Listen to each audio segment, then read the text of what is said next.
Hello aspirants, my name is Biswajit Sarma. আজি আমি 18 September 2024 important current affairs বিলাক discuss কৰিম যিবিলাক APSC CC 2025 ৰ প্ৰিলিমিনাৰী মেইনছ আৰু ইন্টাৰভিউ কাৰণে ইম্পৰ্টেণ্ট।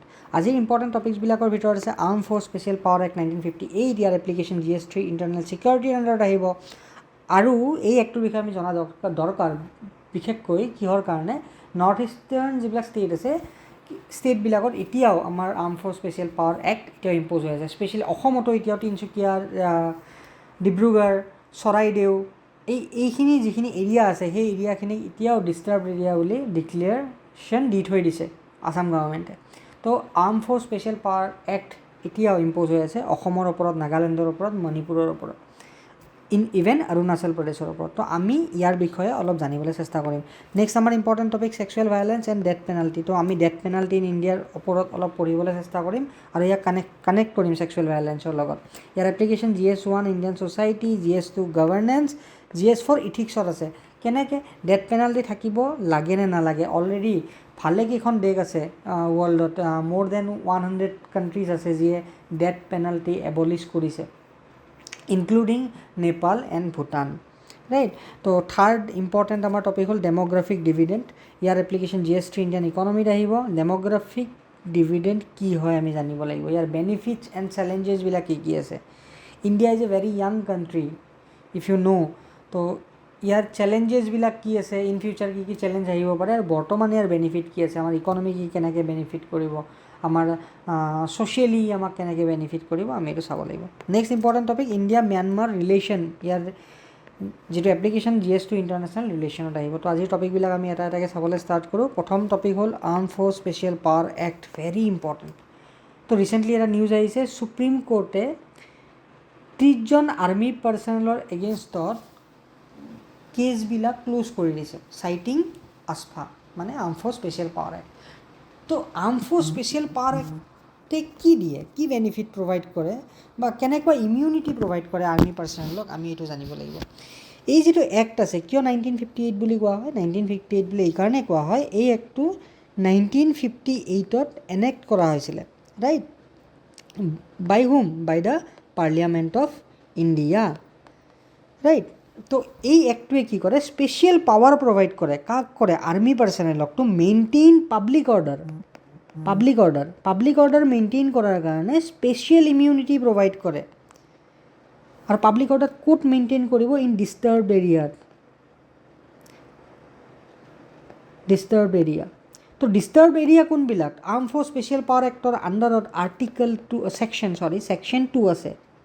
ছেকশ্যন 2ৰ আণ্ডাৰত যিকোনো এটা এৰিয়া ষ্টেট গভৰ্ণমেণ্ট বা চেণ্ট্ৰেল গভৰ্ণমেণ্টে বা ইউনিয়ন টেৰিটৰী এটাই ডিষ্টাৰ্বড এৰিয়া বুলি ডিক্লেয়াৰ কৰিব পাৰে। যেনেকৈ অসমৰ তিনিচুকীয়া, ডিব্ৰুগড়, চৰাইদেউ, শিৱসাগৰ, এই এৰিয়াখিনি ডিষ্টাৰ্বড এৰিয়া বুলি গভৰ্ণমেণ্টে ডিক্লেয়াৰ কৰি থৈছে under section 2 of arm force special power act. তো এই এৰিয়াখিনিৰ ওপৰত যদি পাব্লিক অৰ্ডাৰ মেইনটেইন কৰিব লাগে, আৰ্মিৰ হাতত স্পেচিয়েল পাৱাৰ আছে। আৰু সেই স্পেচিয়েল পাৱাৰটো কি, যে এই ঠাইখিনিত যদি কিবা কাৰণত পাব্লিক অৰ্ডাৰৰ হানি হয় বা পাব্লিক অৰ্ডাৰ মেইনটেইন নহয়, তেতিয়াহ'লে আৰ্মিয়ে এক্ট কৰিব পাৰে। আৰ্মিয়ে কাৰোবাৰ ওপৰত ছাছপিচিয়ন যদি থাকে, উইদাউট ৱাৰেণ্ট এৰেষ্ট কৰিব পাৰে আৰ্মিয়ে, ৰাইট। যদি অলৰেডি নটিফিকেশ্যন দিয়া আছে 5জন মানুহ একেটা ঠাইত জমা হৈ থাকিব নোৱাৰে, যদি 5জন মানুহ থাকিব পাৰে, আৰ্মিয়ে ইভেন অ'পেন ফায়াৰ কৰিব পাৰে। আৰু এই যিবিলাক এনেকুৱা ধৰণৰ ভালেখিনি আমাৰ তেওঁলোকক পাৱাৰ দি থোৱা হৈছে। আৰু চবতকৈ ইম্পৰ্টেণ্ট পাৱাৰটো কি, যদি তেওঁলোকে কিবা এক্ট কৰে in relation to maintaining public order in those disturbed areas, তেওঁলোকৰ জুডিচিয়েল ইমিউনিটি আছে। তেওঁলোকক কি কৰিব নোৱাৰে, কোৰ্টত তেওঁলোকৰ কোনো ধৰণৰ জুডিচিয়েল প্ৰচিডিংছ নহয়। তো সেইকাৰণে সুপ্ৰিম কোৰ্টে ক্ল'জ কৰিব লগা হ'ল 30 আৰ্মি পাৰ্চনেলৰ এগেইনষ্টত থকা কেছখিনি, ৰাইট। তো ডিষ্টাৰ্ব এৰিয়া কেতিয়া ঘোষণা কৰা হয়, কোনোবা এটা এৰিয়াক ডিষ্টাৰ্ব এৰিয়া বুলি তেতিয়া ডিক্লেয়াৰ কৰা হয় যেতিয়া সেই ঠাইত কোনোবা ইথনিক ক্লেছ হয় বা সেই ইনচাৰ্জেঞ্চি আমাৰ যিবিলাক বৈপ্লৱিক সংগঠন আছে সেই সংগঠনবিলাকে তেওঁলোকৰ অপাৰেশ্যনছবিলাক কেৰি কৰে, যেনেকৈ অসমত উলফা আছে বা ভেৰিয়াছ আমাৰ আৰ্ম ফ'ৰ্চেছ ৰিবেলিয়াছ ফ'ৰ্চেছবিলাক আছে, তো তাৰ কাৰণে অসমত কৰা হয়। নাগালেণ্ডত তেনেকৈ আছে, মণিপুৰত তেনেকৈ আছে। তো আমি যেতিয়াই arm force special power actor কথা কওঁ, আমাৰ মনলৈ কাৰ নাম আহে? আইৰম শৰ্মিলাৰ নাম আহে। আইৰম শৰ্মিলা তেওঁ মণিপুৰৰ আইৰণ লেডি বুলি কোৱা হয়, আৰু তেওঁক 16 ইয়াৰ্ছ তেওঁ ফাষ্টিং কৰিছিলে against this act, arm force special power act, right. তো arm force special power act ক'ত এপ্লাই কৰা হয়? ডিষ্টাৰ্ব এৰিয়াত। তো ডিষ্টাৰ্ব এৰিয়া কোনবিলাক? যিবিলাক এৰিয়াত কোনো ধৰণৰ ইথনিক ক্লেছ হয় বা ইনচাৰ্জেঞ্চি গ্ৰুপছবিলাক থাকে বা আমাৰ তাতে চিভিল ৱাৰ বা কমিউনেল ক্লেছ হোৱাৰ চান্সেছ থাকে। তো সেই ঠাইখিনিত আৰ্মিক স্পেচিয়েল পাৱাৰ দিয়া হয় to maintain the public order, right. তো আৰ্মিয়ে ইয়াতে ফ'ৰ্চ ইউজ কৰিব পাৰে, উইদাউট ৱাৰেণ্ট চাৰ্চ কৰিব পাৰে, এৰেষ্ট কৰিব পাৰে, ৰাইট। আৰু এই গোটেই এক্টটোৰ আণ্ডাৰত যদি কোনোৱে কি কৰিব পাৰে, আৰ্মি পাৰ্চনেলবিলাকৰ কি থাকে? ইমিউনিটি থাকে, immunity from the judicial proceedings, right. তো এইখিনি আমাৰ ইম্পৰ্টেণ্ট জানিব লগা কথা, যিখিনি আমি জানিব লাগে। তো বেকগ্ৰাউণ্ড কি? এই এক্টটো একচুৱেলি নট দিছ এক্ট, এনেকুৱা ধৰণৰ এক্ট এখন ব্ৰিটিছে আনিছিলে to suppress the Quit India movement during 1942, ৰাইট। তো arm force special power act 1958 was introduced to manage the uprisings in Naga Hills and expanded for broader application. A similar act for Jammu Kashmir was enacted in 1990. তো আছপা Jammu and কাশ্মীৰতো আছে, north eastern state কোনবিলাকত আছে? মণিপুৰত আছে। All মণিপুৰত নাই, মণিপুৰৰ কিছুমান এৰিয়াত আছে, যিবিলাক এৰিয়াত ডিষ্টাৰ্ব বুলি ডিক্লেয়াৰ কৰা হৈছে। নাগালেণ্ডৰ কিছুমান এৰিয়াত আছে। তো নাগালেণ্ডৰ কিছুমান এৰিয়াত arm force special power act extend কৰা হৈছিলে 2024 ফাৰ্ষ্ট হাফত, ৰাইট। তো নাগালেণ্ডত আছে, অৰুণাচল প্ৰদেশৰ কিছুমান এৰিয়াত আছে, আছামৰ কিছুমান এৰিয়াত আছে। ত্ৰিপুৰাত ইয়াক এবলিছ কৰা হৈছে 1977 মে বি। দেন এইটো আমাৰ পাঞ্জাৱত আছিলে, পাঞ্জাৱত ইম্প'জ কৰা আছিলে। তো যিবিলাক ডিষ্টাৰ্বড এৰিয়া থাকে সেই এৰিয়াবিলাকত কি কৰা হয়? Arm force special power act আমাৰ ইম্প'জ কৰা হয়, ৰাইট। এবাউট আছফা মই অলৰেডি ক'লোঁ কি হয় এইটো, কোনে ডিক্লেয়াৰ কৰে disturbed area? Central গভৰ্ণমেণ্টে state গভৰ্ণমেণ্টেও declare কৰিব পাৰে, প্লাছ ইউনিয়ন টেৰিটৰিও পাৰে। চেণ্ট্ৰেল গভৰ্ণমেণ্টৰ ক্ষেত্ৰত প্ৰেচিডেণ্টে ডিক্লেয়াৰ কৰে, ষ্টেট গভৰ্ণমেণ্টৰ ক্ষেত্ৰত গভৰ্ণৰে ডিক্লেয়াৰ কৰে, আৰু লিকুইটেণ্ট গভৰ্ণৰে ডিক্লেয়াৰ কৰে ইউটিৰ ক্ষেত্ৰত, ৰাইট। তো ডিষ্টাৰ্বড এৰিয়াবিলাক কি কি মই অলৰেডি এক্সপ্লেইন কৰিলোঁ। তো arm force special power act ক'ত ইম্প'জ কৰা হৈছিলে? তো আমাৰ জম্মু এণ্ড কাশ্মীৰত কৰা হৈছে, ঠিক আছে। দেন অসমত, মণিপুৰত, মিজোৰামত, ৰাইট, নাগালেণ্ডত, অৰুণাচল প্ৰদেশত। তো এইবিলাক হ'ল ষ্টেট য'ত armed force special power act এতিয়াও ইম্প'জ কৰি থৈ দিয়া হৈছে। তো argument for and against, right. তো আমাৰ armed force special power act থাকিব লাগে নে নালাগে? তো পৰীক্ষাত এনেকুৱা ধৰণৰ কুৱেশ্যনে আহিব। তো ফৰ এণ্ড এগেইনষ্ট আমি পইণ্টত লিখিব লাগিব। তো ফেভাৰত কি আৰ্গুমেণ্ট থাকিব পাৰে? Addressing security challenges, right. তো কোনোবা এখন ঠাইত মণিপুৰত ধৰা ভায়লেঞ্চ হৈছে, ইথনিক ভায়লেঞ্চ হৈছে, তো সেই ভায়লেঞ্চ ষ্টপ কৰিব পৰা নাই পুলিচে। তো যদি তাতে আৰ্ম ফ'ৰ্চেছ পঠিওৱা হয়, তেতিয়াহ'লে আৰ্ম ফ'ৰ্চে কি কৰিব? ইথনিক ভায়লেঞ্চ ছাপ্ৰেছ কৰিব, বাট তাতে কেজুৱেলিটি হ'ব চিভিলিয়ানছৰ। কাৰণ যেতিয়া এটা গ্ৰেটাৰ গুড কৰিব যাব, ডলাৰ লগত বগৰী পুৰা বুলি কয়, তো কিছুমান চিভিলিয়ানৰ কেজুৱেলিটি হ'ব। তো উইদাউট এনি কেজুৱেলিটি এটা ঠাইত অপাৰেশ্যন কৰা খুবেই কঠিন কাম, খুবেই টান কাম। তো সেইকাৰণে কি হয়, আছফাটো ইমান হিউমেন এক্ট নহয়, ৰাইট। তো কাৰণ কি চিভিলিয়ানৰ ওপৰতো ইয়াৰ ইম্পেক্ট পৰে। কেতিয়াবা আৰ্মি পাৰ্চনেলবিলাকে কিছুমান ক্ৰাইমো কমিট কৰে। বহুত আমি ৰেপ কেছৰ কথা শুনিবলৈ পাওঁ নৰ্থ ইষ্টত, ডিউ টু আছফা নাগালেণ্ডত হৈছে, মণিপুৰত হৈছে, অসমত হৈছে। বাট ছিকিউৰিটি চেলেঞ্জেছবিলাক এড্ৰেছ কৰিবলৈ আৰ্ম ফ'ৰ্চ এই এক্টটোৰ দৰকাৰ হয়, ৰাইট। যদি আমি আৰ্মিক স্পেচিয়েল ইমিউনিটি প্ৰভাইড নকৰোঁ, তো তেওঁলোকে এফিচিয়েণ্টলি ছাপ্ৰেছ কৰিব নোৱাৰিব। নেক্সট এম্পাৱাৰিং ছিকিউৰিটি ফ'ৰ্চেছ অভিয়াছলি যদি আমি তেওঁলোকক এম্পাৱাৰ নকৰোঁ, তেওঁলোকক যদি আমি জুডিচিয়েল প্ৰচিডিংছবিলাকৰ পৰা বচাই নতলোঁ বা প্ৰটেকশ্যন নিদিওঁ, তেওঁলোকে এফিচিয়েণ্টলি কাম কৰিব নোৱাৰিব। লিগেল প্ৰটেকশ্যন তেওঁলোকক প্ৰদান কৰা হয়। Shield security personnel from legal liability while operating in disturbed area. এনেকুৱা নহয় যে গোটেই ষ্টেটখনৰ যি ইচ্ছা তাকে কৰিব পাৰে, অসমৰ চবতেই কৰিব নোৱাৰিব। যিকেইটা ঠাইত AFSPA arm force special power act লাগি আছে, সেই ঠাইতহে যদি কিবা এক্ট কৰে আৰ্মি পাৰ্চনেলে, তেওঁক জুডিচিয়েল ইমিউনিটি দিয়া হয়, লিগেল প্ৰটেকশ্যন দিয়া হয়, ৰাইট। আৰু ই বুষ্ট কৰে আৰ্মি পাৰ্চনেলৰ মৰালটো, তো তেওঁলোকে এফিচিয়েণ্টলি ৱৰ্ক কৰিব পাৰে। আৰ্গুমেণ্ট এগেইনষ্ট, যেতিয়াই আমি আছফাৰ এগেইনষ্টত কথা কওঁ, আমাৰ মনলৈ আইৰণ চলমিলাৰ নাম আহে। তেওঁক 16 years ফাষ্টিং কৰিছিলে ফ্ৰম 2000 to 2016, ৰাইট। তো ভায়লেশ্যন অফ ষ্টেট অট'নমি, তো এইটো এটা আৰ্গুমেণ্ট হয়, right. Allows the central government to declare disturb areas without state consent undermining state authority. তো যদিও চেণ্ট্ৰেল গভৰ্ণমেণ্ট ষ্টেট গভৰ্ণমেণ্ট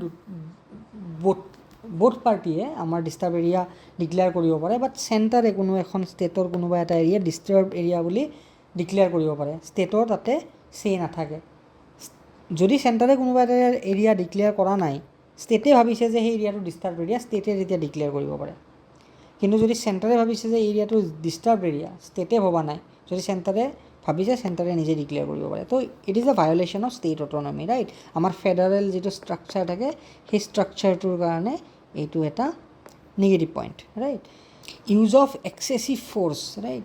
তো এক্সেছিভ ফ'ৰ্চ ইউজ কৰাৰ কাৰণে বহুতখিনি আমাৰ ভায়লেশ্যন হয়। চিভিল লিবাৰ্টিজ আমাৰ খৰ্ব কৰা হয়। ভায়লেশ্যন অফ চিভিল লিবাৰ্টিজ, এইটো এটা পইণ্ট। লেক অফ একাউণ্টেবিলিটি, কোনো ধৰণৰ একাউণ্টেবিলিটি নাথাকে। যদি কাৰোবাক ইচ্ছা কৰে, আৰ্মীয়ে যদি ছাছপিশ্যনত আৰ্মীৰ আহে, তেতিয়াহ'লে এৰেষ্ট কৰিব পাৰিব সেই পাৰ্চনজনক, বা তেওঁৰ ঘৰটোত চাৰ্চ কৰিব পাৰিব, বা তেওঁক এৰেষ্ট কৰি আৰ্মীয়ে লৈ যাব পাৰে, right.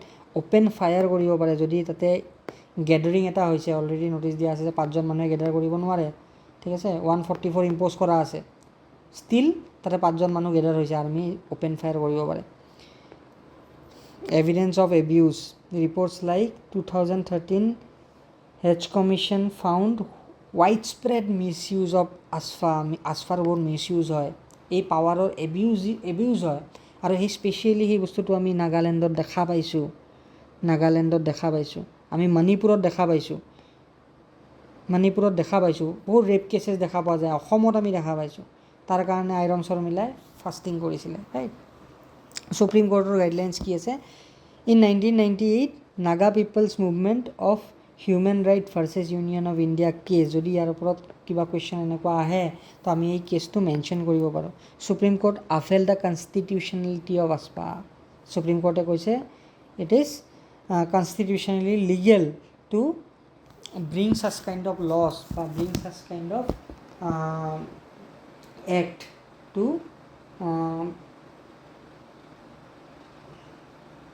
to address issues in disturbed areas, right? Disturbed area যিবিলাক ইছ্যুজ থাকে, এইবিলাক এড্ৰেছ কৰাৰ কাৰণে এনেকুৱা ধৰণে এক্ট আনিব পাৰে। বাট কিছুমান লিমিট ছেট কৰিছিলে সুপ্ৰিম কোৰ্টে। সেই লিমিটকেইটা কি? Central government should consult state before declaring disturbed area. তাৰমানে চেণ্ট্ৰেল গভৰ্ণমেণ্টে কেতিয়াও কোনো এটা এৰিয়া ডাইৰেক্টলি ডিক্লেয়াৰ কৰিব নোৱাৰে ডিষ্টাৰ্বড এৰিয়া বুলি, under Section 2 of Armed Force Special Power Act। তাৰ আগতে ষ্টেটৰ কনচাৰ্ণ লৈ ল'ব লাগিব। Why this move? To save the federal structure of India.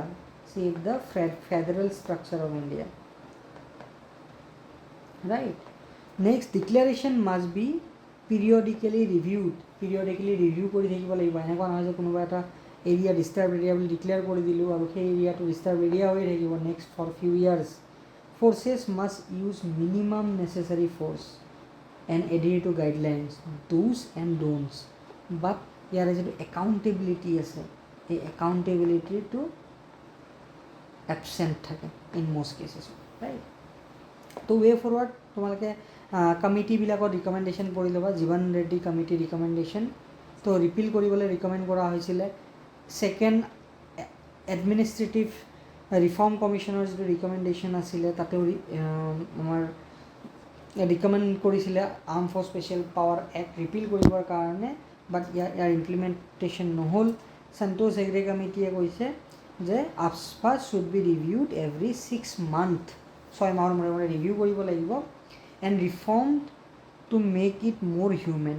আৰু এই এক্টৰ যাতে এবিউজ নহয় আৰু এইটো যাতে মোৰ হিউমেন কৰা হয় তাৰ ওপৰত গুৰুত্ব দিব লাগিব। তাৰ মানে কি, এই এক্টটো আনহিউমেন আৰু ইয়াক মোৰ হিউমেন কৰাৰ কাৰণে ৰিকমেণ্ডেশ্যন দিয়া হৈছে। কোনে ৰিকমেণ্ড কৰিছিলে? সন্তোষ হেগড়ে কমিটি। তো এও ৰিকমেণ্ড কৰা নাই যে এবলিছ কৰিব লাগে, তো কৈছে arm force special power act থাকক, কিন্তু পিৰিয়ডিকেলি ৰিভিউ কৰক, প্লাছ এইটো মোৰ হিউমেন কৰক, যাতে মানুহৰ ওপৰত যিটো অত্যাচাৰ হয়, মানুহৰ ওপৰত যিটো আনঅথৰাইজ অত্যাচাৰ হয় বা ৰেপ কেছেছবিলাক হয়, এইবিলাক যাতে নোহোৱা হয়, ৰাইট। তো মেইনছৰ ওপৰত কি কুৱেশ্যন আহিব পাৰে?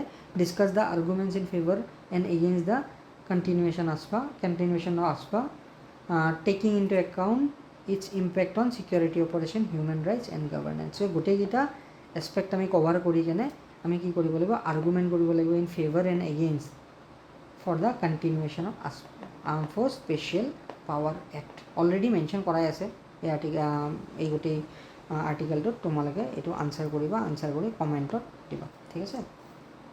Next, sexual violence and death penalty in India. এটা এডিটৰিয়েল আহিছিলে, এডিটৰিয়েলৰ এনালাইচিছ এটা আহিছে। তো আমি ইয়াতে কি ফ'কাছ কৰিম? ৰিচেণ্ট ডেভেলপমেণ্ট কি আছে, নেশ্যনেল ক্ৰাইম ষ্টেটিষ্টিক্স কি আছে ৰেপত। এই ষ্টেটিষ্টিক্স যিখিনি আছে, the crime against women, rape কি, crime one of the crime against women. তো এনেকুৱা ধৰণৰ কুৱেশ্যন যদি আহে, আমি ষ্টেটিষ্টিক্সৰ এটা পইণ্ট আমি আনচাৰত লিখিব পাৰিম। Global perspective on the death penalty.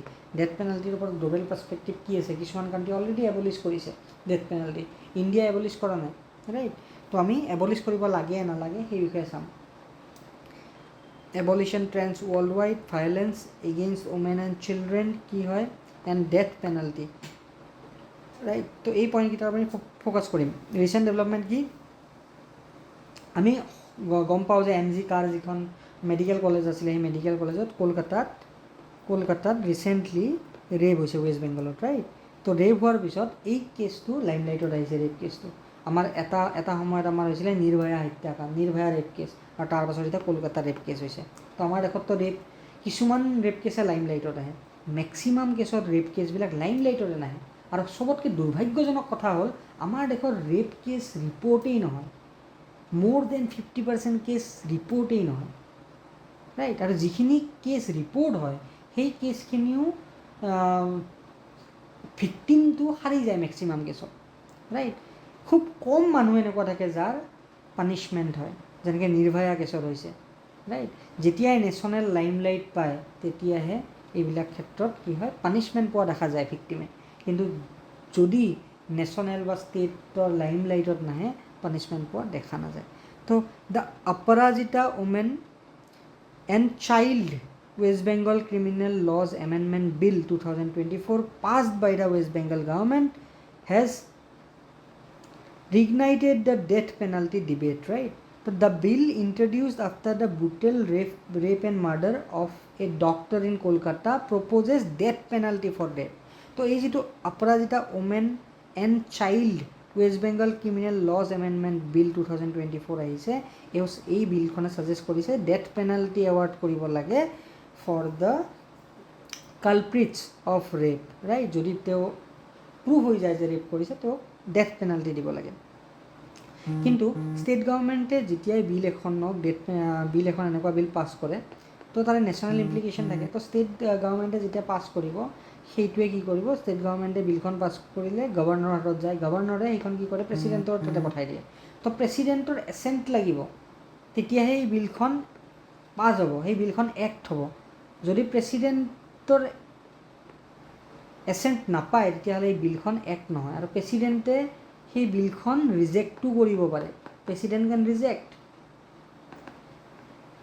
যদি ষ্টেটৰ পৰা কিবা বিল প্ৰেচিডেণ্টলৈকে ফৰৱাৰ্ড হয়, সেই বিলখন প্ৰেচিডেণ্টে ৰিজেক্ট কৰিব পাৰে, বা প্ৰেচিডেণ্টে উইথহল্ড কৰি থৈ দিব পাৰে, বা ৰিটাৰ্ণ কৰিব পাৰে গভৰ্ণৰক, ৰাইট। তো বিলখন যদি প্ৰেচিডেণ্টে এচেণ্ট দিয়ে, তেতিয়াহে এইখন এক্ট হ'ব, তাৰ আগত এক্ট নহয়, ৰাইট। তো national crime statistics on rape কি? In 2021 national crime records bureau reported 31,516 rape cases in India in 2022.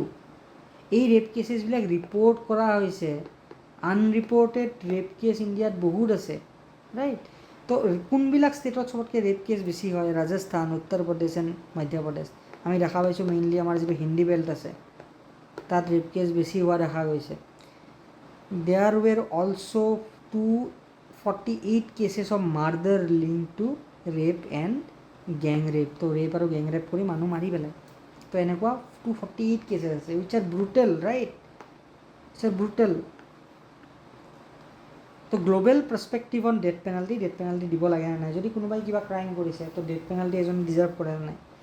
তো ৱৰ্ল্ড ৱাইড কি হৈ আছে যে এটা ট্ৰেণ্ড চলি আছে যে ডেথ পেনাল্টি দিব নালাগে। একচুৱেলি আমি ডেথ পেনাল্টি দি আমি ছ'চাইটি চেঞ্জ কৰিব নোৱাৰোঁ, এনেকুৱা ধৰণৰ ডিবেট এটা চলি আছে, ৰাইট? তো এইটো পজিটিভ এছপেক্টটো আছে, নিগেটিভ এছপেক্টটো আছে। ডেথ পেনাল্টি দৰকাৰো হয়, আমি দৰকাৰ নহয় বুলিও ক'ব পাৰোঁ। তো ইণ্ডিয়াত এতিয়ালৈকে ডেথ পেনাল্টি আছে, but by the end of 2023 112খন এনেকুৱা কাণ্ট্ৰি আছে যিয়ে ডেথ পেনাল্টি এবলিছ কৰিছে, with 144 countries having abolished it either in law' or practice.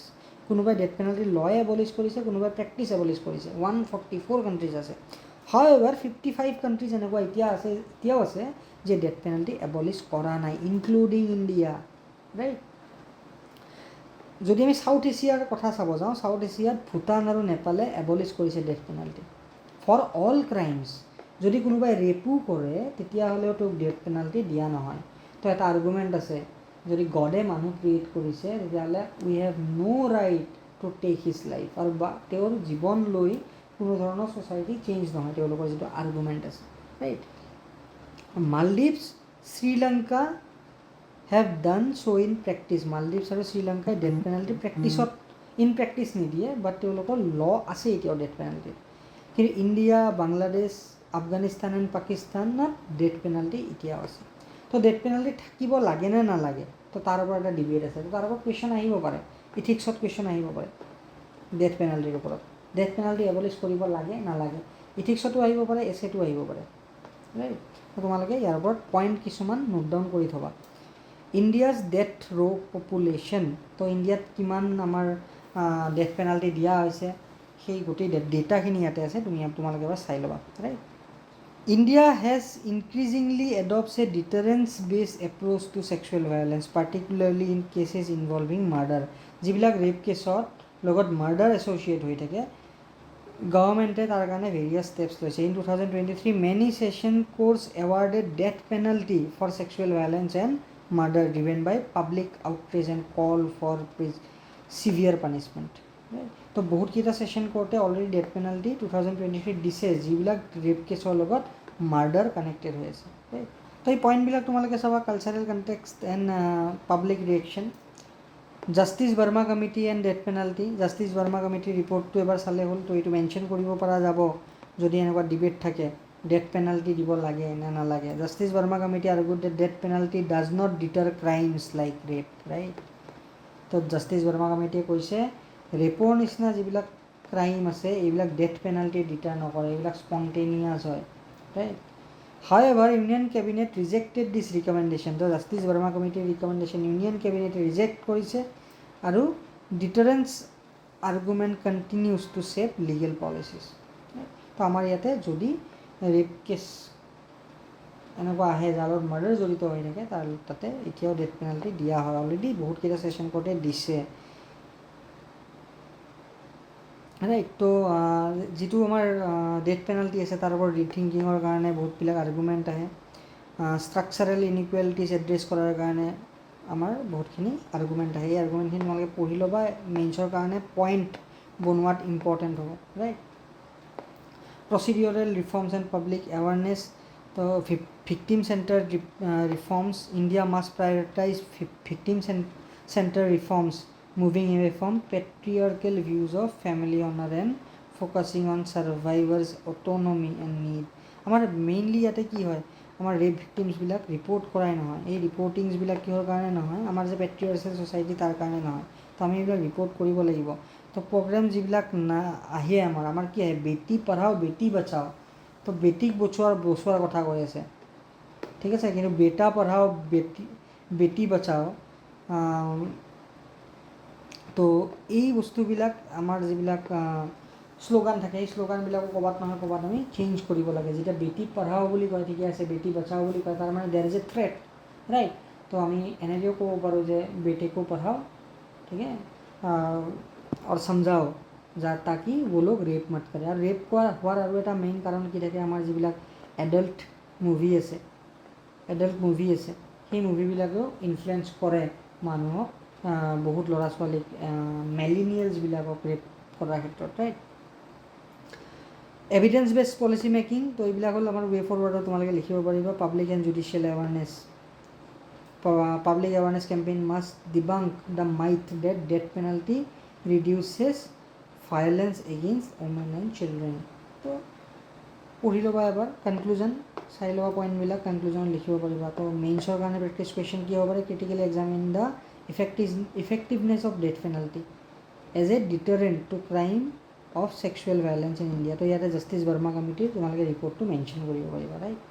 Demographic dividend কি হয়, বহুত ইম্পৰ্টেণ্ট, অলৰেডি UPSCত বহুতবাৰ কুৱেশ্যন আহিছে, APSCতো আহিছে বহুতবাৰ কুৱেশ্যন। তো ডেম'গ্ৰাফিক ডিভিডেণ্ড কি হয় চবে জানিবই লাগে, পৰীক্ষাত আহক নাহক, আৰু পৰীক্ষাত অহাৰ চান্স খুব বেছি থাকে। আৰু এই ৱৰ্ডটো আমি GS3ত বহুতবাৰ ইউজ কৰিব পাৰোঁ, যিকোনো ধৰণৰ আমাৰ যিবিলাক কুৱেশ্যনছ থাকে related to unemployment, related to skill development, right. ইয়াতে আমি ডেম'গ্ৰাফিক ডিভিডেণ্ড ৱৰ্ডটো ইউজেই কৰিব পাৰোঁ।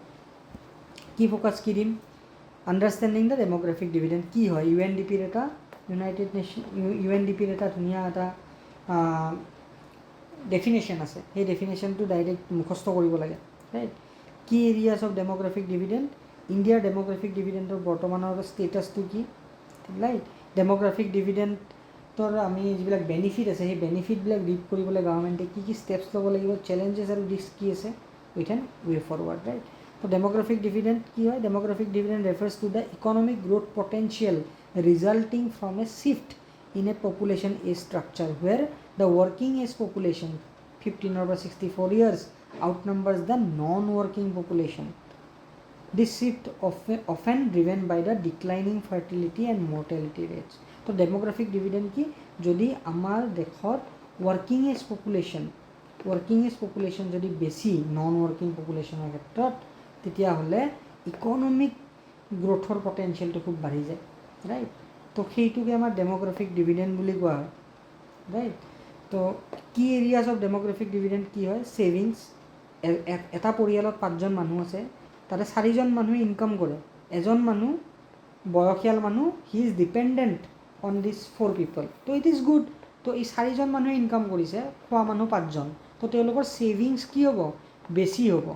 যদি এটা পৰিয়ালত 5জন মানুহ আছে, তাৰে 3টা মানুহ কি কৰে, ডিপেণ্ডেণ্ট, বা 2টা মানুহ কাম কৰে, 3টা মানুহ ডিপেণ্ডেণ্ট। তো 3টা মানুহে 2জন মানুহৰ ওপৰত ডিপেণ্ড কৰি আছে, তো ইয়াৰে ছেভিংটো আমাৰ ডাউন হৈ যাব।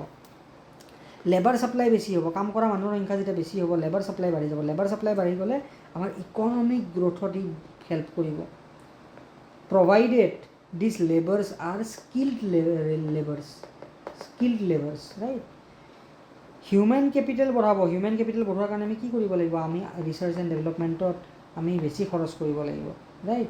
এডুকেশ্যনৰ ওপৰত খৰচ কৰিব লাগিব, আমি হেল্থৰ ওপৰত খৰচ বেছি কৰিব লাগিব, যাতে আমাৰ যিবিলাক উঠি অহা ল'ৰা ছোৱালী, ডেকা ল'ৰা ছোৱালী, তেওঁলোকে নিজকে এজন হিউমেন কেপিটেল হিচাপে এষ্টাব্লিছ কৰিব পাৰে। প্লাছ ইকনমিক গ্ৰ'থ, যেতিয়া আমাৰ লেবাৰ ছাপ্লাই বেছি হ'ব, হিউমেন কেপিটেল বেছি হৈ যাব, ছেভিংছ বেছি হ'ব, আমাৰ অভিয়াছলি ইকনমিক গ্ৰ'থটো আমাৰ বেছি হ'ব, right. India's demographic dividend ultimately ইয়াতে কিছুমান পইণ্ট আছে, তোমালোকে চাই ল'বা। ইণ্ডিয়া আনটিল 2025 ইণ্ডিয়াই ডেম'গ্ৰাফিক 2055 ইণ্ডিয়াই ডেম'গ্ৰাফিক ডিভিডেণ্ডটো এনজয় কৰিব। এইখিনি সময়ৰ ভিতৰত নেক্সট 30 ইয়াৰ্ছত ইণ্ডিয়াত কি হ'ব, ৱৰ্কিং এজ পপুলেশ্যনটো বেছি হ'ব নন ৱৰ্কিং এজ পপুলেশ্যনতকৈ, right. 183 million people are expected to be added to the working age group between 2020 and 2050. According to IMF, India's demographic dividend could boost per capita GDP growth by 2 percentage points annually over next 2 decades. It is very important.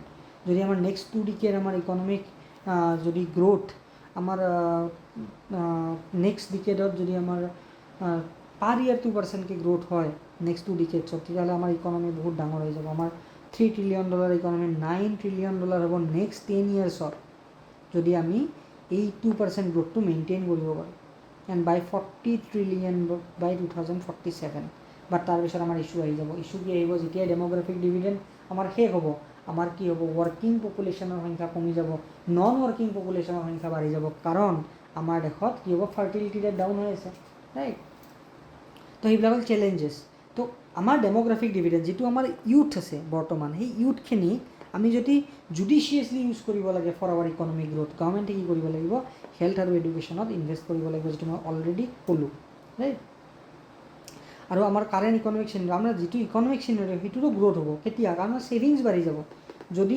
আমাৰ দেশত এমপ্লয়মেণ্টৰ যিটো চিনাৰি সেইটো যদি বাঢ়ি যায় যদি আমাৰ human capital বেছি থাকে আমাৰ যদি স্কিল্ড ৱৰ্ক ফ'ৰ্চ থাকে তেতিয়াহ'লে তেওঁলোকে অভিয়াছলি এমপ্লয়ড হ'ব যদি এমপ্লয়মেণ্ট হয় আমাৰ যদি ৱৰ্কিং এজ পপুলেশ্যনটোক যদি আমি এমপ্লয়মেণ্ট দিব পাৰোঁ আমাৰ ইকনমিত কি হ'ব ছেভিংছ বাঢ়ি যাব ছেভিংছ বাঢ়ি গ'লে ইকনমি বুষ্ট হৈ যাব IMF project 6.8% growth in financial year 2024-25 despite high youth unemployment আমাৰ দেশত আনএমপ্লয়মেণ্ট বহুত বেছি বৰ্তমান তথাপিতো we are maintaining close to 7% growth right private investment remain weak but gradually improving তো কাৰেণ্ট ইকনমিক চিনাৰিৰ কথা কৈছে আমি যদি বৰ্তমানৰ শ্বেয়াৰ মাৰ্কেট দেখা পাওঁ ন শ্বেয়াৰ মাৰ্কেটত ইমান বেছি ইনভেষ্টমেণ্ট হৈছে মানুহে ইমানেই মানে মিউচুৱেল ফাণ্ডত ইনভেষ্ট কৰিছে কিহৰ কাৰণে মানুহৰ ছেভিংছ আছে হাতত সেইকাৰণে ইনভেষ্ট কৰিছে সেইকাৰণে গ্ল'বেল কোনো ইভেণ্টে আমাৰ শ্বেয়াৰ মাৰ্কেটক হিলাব পৰা নাই it is one of the seen benefit of demographic dividend right in India আমি শ্বেয়াৰ মাৰ্কেটৰ এক্সাম্পলটো দিব পাৰোঁ ৰিচেণ্টলি বাজাজ ফাইনেন্সৰ এটা IPO আহিছিলে সেই IPOত কি হৈছিলে অভাৰ ছাবস্ক্ৰাইব হৈ গৈছিলে ৰাইট চেলেঞ্জেছ কি আছে লেক অফ জব ক্ৰিয়েশ্যন যদি জব ক্ৰিয়েশ্যন বেছি নহয় আমাৰ ৱৰ্কফৰ্চ যদি স্কিল নহয় বা আমাৰ যদি ইকনমিক এক্টিভিটিজ আমি বঢ়াই নিদিওঁ এই যিখিনি ৱৰ্কিং এজত মানুহ আছে ৱৰ্কিং এজ পপুলেশ্যন আছে তেওঁলোক আনএমপ্লয়ড হৈ থাকিব আনএমপ্লয়ড হৈ থাকিলে কি হ'ব আমাৰ ছেভিংছো নাবাঢ়ে ইকনমিক বুষ্টো নহয় আৰু এইটো এটা দেশৰ কাৰণে বাৰ্ডেন হৈ যাব ল' হিউমেন কেপিটেল এণ্ড স্কিল আমাৰ থাকিব নোৱাৰে যদি থাকে এইটো ইকনমিকেলি আমাৰ কাৰণে এটা disaster agrarian transition moving workers from agriculture to manufacturing and services require significant reskilling তো যেতিয়াই আমাৰ চেলেঞ্জেছ কি থাকিব যদি আমি ডেমোগ্ৰাফিক ডিভিডেণ্ডটো এফিচিয়েণ্টলি ইউজ কৰিব লাগে আমি কি কৰিব লাগিব আমি স্কিল প্ৰভাইড কৰিব লাগিব আমি এডুকেশ্যন প্ৰভাইড কৰিব লাগিব আমি হেল্থ ইম্প্ৰুভমেণ্ট কৰিব লাগিব আমাৰ working age population right to health ক্ৰাইচিছৰ কথা কোৱা হৈছে gender disparity women must have equal opportunity as per men to reap the benefit of demographic dividend plus এটা inadequate investment যদি আমাৰ ইনভেষ্টমেণ্টটো ইকনমিত নহয় ইকনমি এক্সপাণ্ড নহ'ব ইকনমি এক্সপাণ্ড নহ'লে জব ক্ৰিয়েশ্যন নহ'ব আৰু আমাৰ যিটো ৱৰ্কেবল ফ'ৰ্চ আছে তেওঁলোক আনএমপ্লয়ড হৈ থাকি যাব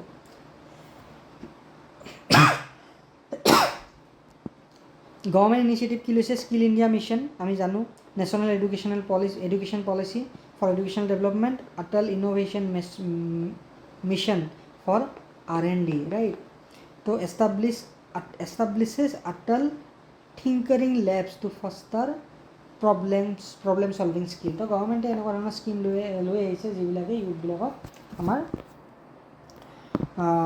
হেল্প কৰাৰ কাৰণে চেষ্টা কৰিছে ইন স্কিল ডেভেলপমেণ্ট ৰাইট তো আৰু কি আছে make in India startup India digital India Ayushman Bharat Beti Bachao Beti Padhao right তো এনেকুৱা ধৰণৰ আমাৰ গভৰ্ণমেণ্টে স্কিম লৈ আহিছে নেক্সট আমি পঢ়িম ইণ্ডিয়া ম্যানমাৰৰ বিষয়ে খুব ইম্পৰ্টেণ্ট ইণ্ডিয়াৰ লগত ম্যানমাৰৰ যিটো ৰিলেশ্যন বৰ্তমান অলপ ষ্ট্ৰেইন হৈ আছে কাৰণ মিলিটাৰী গভৰ্ণমেণ্ট আছে জুণ্টা গভৰ্ণমেণ্ট আছে ম্যানমাৰত ফ্ৰম 2021 ম্যানমাৰ আমাৰ কাৰণে খুব ইম্পৰ্টেণ্ট আমি এছিয়ান গ্ৰুপ হওক বিমষ্টেক হওক ঠিক আছে মেকং গংগা কৰ্পৰেশ্যন হওক চবতে আমি ম্যানমাৰৰ লগত আমি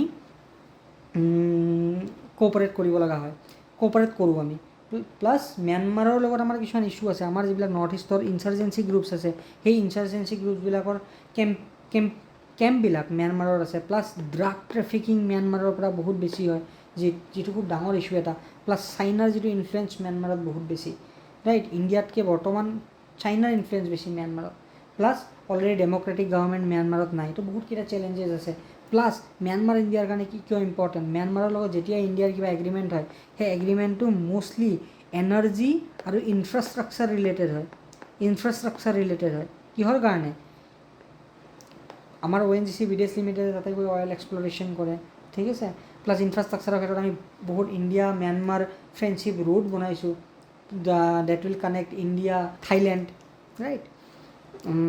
প্লাছ আমাৰ ইনফ্ৰাষ্ট্ৰাকচাৰ কিহৰ কাৰণে important, Myanmar is the gateway of India to south east Asia, right. তো ম্যানমাৰ এইবিলাক কাৰণে ইম্পৰ্টেণ্ট। আমি এতিয়া কি পইণ্ট চাম, হিষ্টৰিকেল বেকগ্ৰাউণ্ডত আমি চাম যে ম্যানমাৰৰ লগত যিটো ৰিলেশ্যন, সেই ৰিলেশ্যনটো আমাৰ ডিপ্ল'মেটিক ৰিলেশ্যনটো 1987 পৰাহে ইম্প্ৰুভমেণ্ট হৈছে। কাৰণ আমাৰ প্ৰাইম মিনিষ্টাৰে ফাৰ্ষ্ট ভিজিট কৰিছিলে ম্যানমাৰ ইন 1987। আমাৰ ম্যানমাৰৰ লগত ফ্ৰেণ্ডশ্বিপ ট্ৰিটি চাইন হৈছিলে ইন 1951। ম্যানমাৰ আগতে আমাৰ অলমষ্ট ইণ্ডিয়াৰে পাৰ্ট আছিলে। 1937 ছেপাৰেট কৰা হৈছে ম্যানমাৰক, বাৰ্মাক ইণ্ডিয়াৰ পৰা ব্ৰিটিছ গভৰ্ণমেণ্টে ছেপাৰেট কৰিছিলে। আমি অসমত বসবাস কৰোঁ, তাৰমানে কি মানৰ লগত আমাৰ ওতঃপ্ৰোতভাৱে আমাৰ সম্পৰ্ক আছে। মানে আক্ৰমণ কৰিছিলে ভাৰত। এতিয়াও ম্যানমাৰৰ মেণ্ডেলে এণ্ড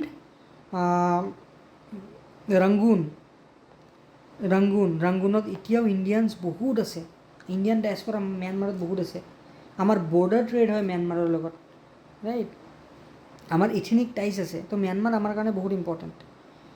তো এৰিয়াজ অফ কোপাৰেশ্যন কি হ'ব পাৰে, মেইনলি এনাৰ্জি এণ্ড ইনফ্ৰাষ্ট্ৰাকচাৰ থাকে আমাৰ এৰিয়া অফ কোপাৰেশ্যন। চেলেঞ্জেছ কি আছে, অলৰেডি মই চেলেঞ্জেছবিলাক ক'লোঁ। ড্ৰাগ ট্ৰেফিকিঙৰ কথা ক'লোঁ মই অলৰেডি। যিটো আমাৰ ডেম'ক্ৰেটিক গভৰ্ণমেণ্ট বৰ্তমান নাই, মিলিটাৰী গভৰ্ণমেণ্ট আছে, সেইটোৰ কথা ক'লোঁ। চাইনাৰ যিটো ইনফ্লুৱেঞ্চ তাৰ কথা ক'লোঁ, ৰাইট। তো এইবিলাক হ'ল চেলেঞ্জেছ ইণ্ডিয়া ম্যানমাৰ ৰিলেশ্যনত। প্লাছ আমাৰ যিটো ট্ৰেড, সেই ট্ৰেডটো অনলি 2 বিলিয়নৰ ট্ৰেড হয়। তাকো ইণ্ডিয়াই ইম্পৰ্ট বেছি কৰে এক্সপৰ্টতকৈ। তো এইটো এটা কনচাৰ্ণ। তো আমি ট্ৰেড ৰিলেশ্যন বঢ়াব লাগিব ম্যানমাৰৰ লগত। প্লাছ ম্যানমাৰ আমাৰ সাউথ ইষ্ট এছিয়ালৈকে আমাৰ গেটৱে। তো ম্যানমাৰৰ ওপৰত যিটো চাইনিজ ইনফ্লুৱেঞ্চ, সেই ইনফ্লুৱেঞ্চটো আমি কমাব লাগিব। প্লাছ আমাৰ ইনচাৰ্জেণ্টবিলাকক ম্যানমাৰে যিবিলাক হেল্প কৰি আছে, সেই হেল্পবিলাক আমি ষ্টপ কৰিব লাগিব, ৰাইট। তো মেজাৰ্ছ কি ল'ব পাৰোঁ ফষ্টাৰ ইণ্ডিয়া ম্যানমাৰ ৰিলেশ্যন, সেই বিষয়ে অলপ চাম। মই অলৰেডি গোটেই পইণ্টবিলাক ক'লোঁ, তোমালোকে ইয়াতে হিষ্টৰিকেল বেকগ্ৰাউণ্ডটো পঢ়ি ল'বা। মই অলৰেডি ক'লোঁ যে ইণ্ডিয়াৰ লগত আছিল 1937 পাৰ্ট এৱে হৈ গৈছে। ডিপ্ল'মেটিক ৰিলেশ্যন ষ্টাৰ্ট হৈছিলে 1951, কিন্তু 1987 পৰা এইটো অলপ স্পীড লোৱা ষ্টাৰ্ট কৰিছিলে, ৰাইট। তো 1987 কথা পঢ়িবা। 2002 কি হৈছিলে, reopening of consulate in Mandalay and Kolkata. In 2014 Myanmar became central to India's neighbourhood first and act is policy. Myanmar is very important for India as it is our gate to south east Asia. Two areas of cooperation trade, বৰ্তমান আমাৰ trade খুবেই কম, ঠিক আছে। Total around not 2 billion, actually 1.04 billion.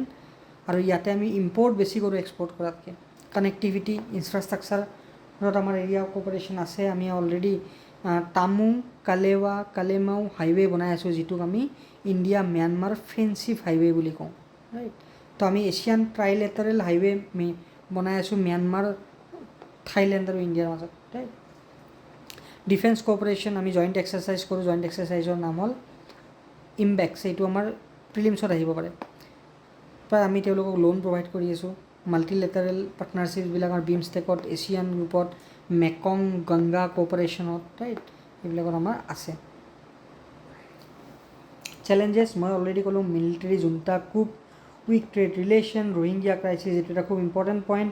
North ইষ্টৰ insurgency, Chinese influence, drug trafficking, right. Importance কি, ম্যানমাৰৰ stable in ম্যানমাৰৰ জিঅ' পলিটিকেল ইণ্টাৰেষ্ট। কাৰণ ইণ্ডিয়াই ম্যানমাৰক as a gate side to south east Asia, আৰু ই আমাৰ neighbourhood first and act is পলিচিৰ ইম্পৰ্টেণ্ট পাৰ্ট নেশ্যনেল ছিকিউৰিটিৰ ক্ষেত্ৰত। কাৰণ যদি ম্যানমাৰত চাইনিজ ইনফ্লুৱেঞ্চ বাঢ়ি যায়, ইণ্ডিয়াৰ কাৰণে খুব এইটো এটা চেলেঞ্জিং চিটুৱেশ্যন হৈ যাব।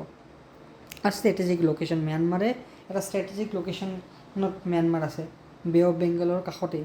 তো এইটো আমাৰ কাৰণে ইম্পৰ্টেণ্ট ম্যানমাৰৰ লগত ফ্ৰেণ্ডশ্বিপটো। তো আমি কি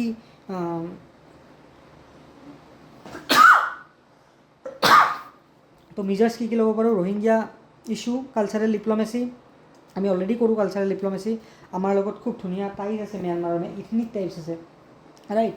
তো আমাৰ যিবিলাক টাই আহোম যিটো সম্প্ৰদায় আছে তেওঁলোকৰ ৰুট ম্যানমাৰত আছে, লাইক তো ইণ্ডিয়ান ডায়েস্পৰা আমাৰ ৰাংগুনত আছে, মেণ্ডেলেট আছে। Security cooperation, border management, act east policy, emerging market. Already আমি বৰ্ডাৰ ট্ৰেড কৰোঁ, আমাৰ যিটো ট্ৰেড আছে 1.04 বিলিয়ন, এইটো আমি ইনক্ৰিজ কৰিব লাগিব in the favour of India, right. তো ইণ্ডিয়াই নিজৰ এক্সপৰ্ট বঢ়াব লাগিব, ম্যানমাৰত ইণ্ডিয়াই মাৰ্কেট বিচাৰিব লাগিব, যিটো চাইনাই অলৰেডি কেপচাৰ কৰি আছে। মেইনছৰ কাৰণে কুৱেশ্যন কি হ'ব পাৰে, analyse the impact of military junta's rule in Myanmar on India strategic security and economic interest. How should India balance its relation with Myanmar while promoting democracy and addressing regional security concern। অলপ tricky question দিয়া হৈছে, কিন্তু তোমালোকে divide কৰি ল'বা পাৰ্টছত, আৰু এই পাৰ্টকেইটাক answer কৰিবা ইন পইণ্টছ, ৰাইট। পইণ্টছত আনচাৰ কৰি তোমালোকে ছাবমিট কৰিবা ইন কমেণ্ট, ৰাইট। তোমালোকে আমাৰ টেলিগ্ৰাম চেনেলটো জইন কৰিব পাৰা ফৰ ডেইলি কুইজ, ৰাইট।